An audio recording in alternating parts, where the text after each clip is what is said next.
you know, to certain things. Now, what you're connected to, and in this area, I personally live in this area, so I've seen things in this area.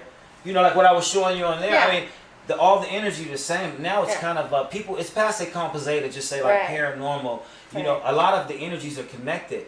So I would begin to say, have you guys seen anything else? Like I know it's gonna sound funny, like Bigfoot, UFO, time slips, anything else like that in your life? Anything? Water cold. I had a afterlife experience. Okay. I was pronounced dead for 2 minutes.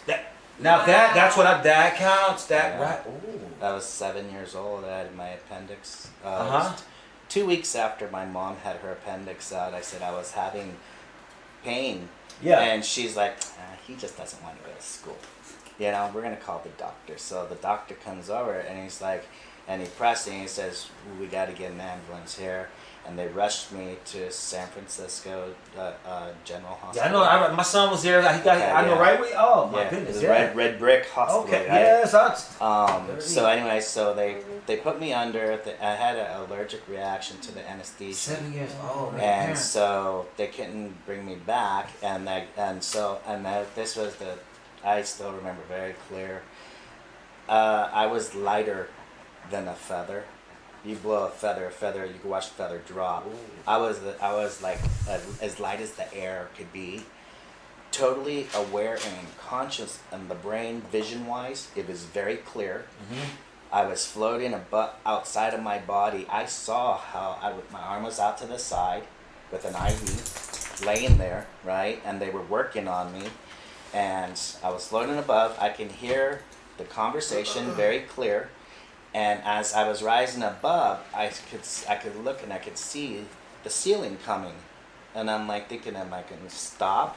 Well, as I went through the ceiling, right? But I could still see very clearly the whole operating room and everything, and there was a man sitting in the rafters, and he was a thin frame, elderly African male man, right? And he said, and I said, what brother say? He says that's you, and I'm like, okay, and I'm like, well then what are you doing here? And he says, my wife is in the next room. I'm waiting for her. Wow. And he says, it's not your time. Oh. And then so all of a sudden I woke up, and I woke up in a recovery room, and there were cribs. They were like kind of like not baby beds, but larger. But they had the cribs up, yes, so I could wear out. Railings. Yeah, all the railings, and it was kind of an empty room. I was in there, and then there was this black lady nurse. Yeah. And she was all in white, right? And she says, "Can you see that clock?" And I said, "Yes." And she goes, "Can you tell me the time on that clock?" And I said, "The big hand is on the 12, the little hand is on the 8." And she said, "Good enough." And then I went back to sleep, and that was it. Was the time when you were floating, when your heart had quit? Do I? When you said you saw yourself being worked on, and you were floating above your body, was that during the period where you were no longer living? Didn't you say? Yeah, that was that they couldn't, that they So flatlined your heart- basically, your yeah. heart Yeah. had Yeah. quit. Was that the same time on the clock though? When you woke up, you said big hand on the 12, small hand on That the was 8. in the recovery after that happened, after I went back into my body. But did you notice that when you were out of your body? Was it the same time? No, you didn't. That wasn't at all a concern. So That's it's just 2 minutes you were actually flatlining? yes. Now, near-death experience, what will happen is people, if they have any type of psychic abilities, it will enhance. If you never had psychic abilities, you will gain psychic abilities because you actually walked on the other side. Okay.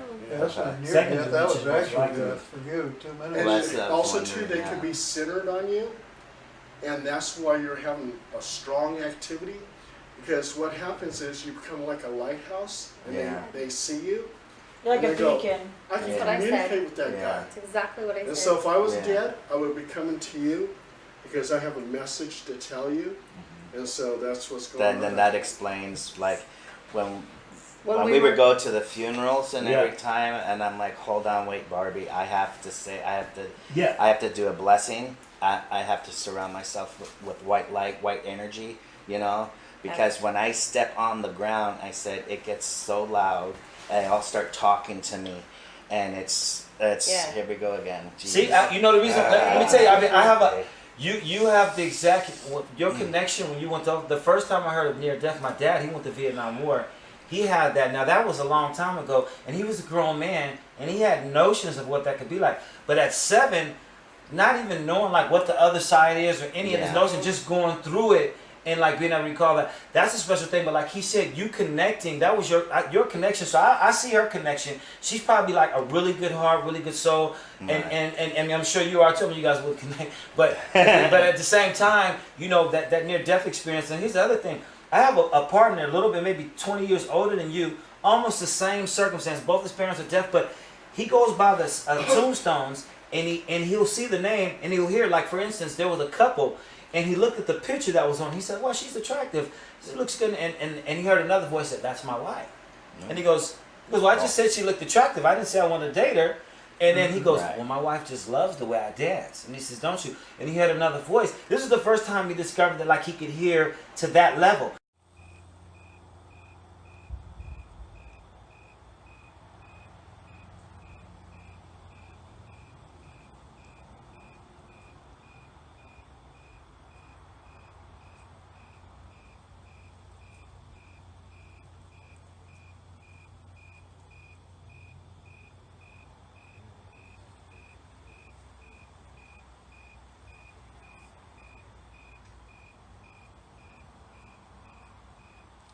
He's going to play the music pretty soon.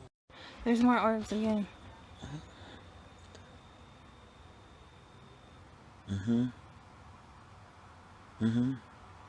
Look at that.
Get some business done.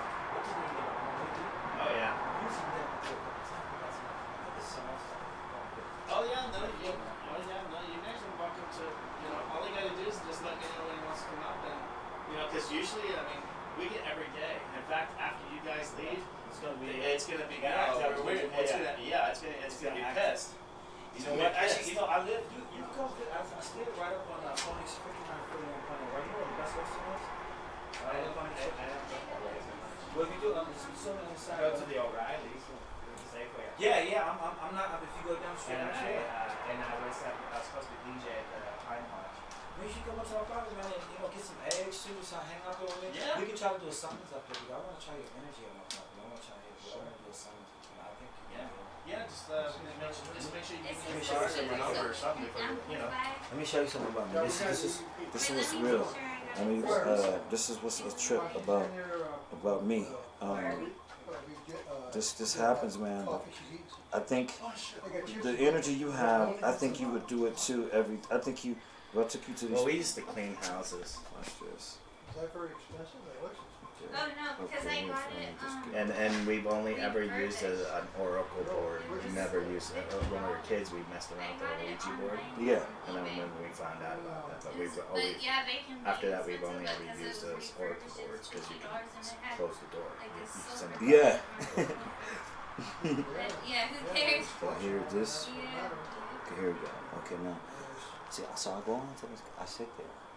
and I look and mentally I just say, hey, Yeah, I know. and I picture myself going past the clouds. You know, sometimes I picture colors, and I'll take the motion and say, look, if you're there, can you show me something that you're doing? It's going on in the world today. Can you show me something if you can? If you find your soul, your heart, please, thank you, please come. Yeah. Different things like that. Yeah. I have a friend of mine. He says, you know, higher beings in the sky. You know, can you show yourself to me? Can you come to me? Can you give me a sign? Another my friend Robert, he goes, well, now Robert is a 7-year man. And I can tell you, man, this dude, Robert, Latin cat, he look in the sky, man. People all talk all this shit, and they got all this money. They got the guy that has 430,000 subscriptions at $10 a pop, and they have not one shred of evidence. This guy comes down there, and it'd be like going to see Run DMC instead of James Brown. Depends on, but the guy I call them, and they come right there, right? So I have been doing it before I met him, but not like that. Once I got around him, certain ones come. But check this out. So I've been sitting on this guy, now watch this, right? And this is a minor. I'm gonna show you a really spectacular of some, but this one, okay, it's floating right there. Yeah. Now they come right out. Now watch me, you see what it looks like. I'm gonna get it down. Let me show him this real quick. Your energy, weird. No, they don't. And I've got like 7 or 8 of these things, different ones, videos. Michael, did you want to hear it? Yeah, he's done it. It's just We can play it a few times. Come on, talk to me.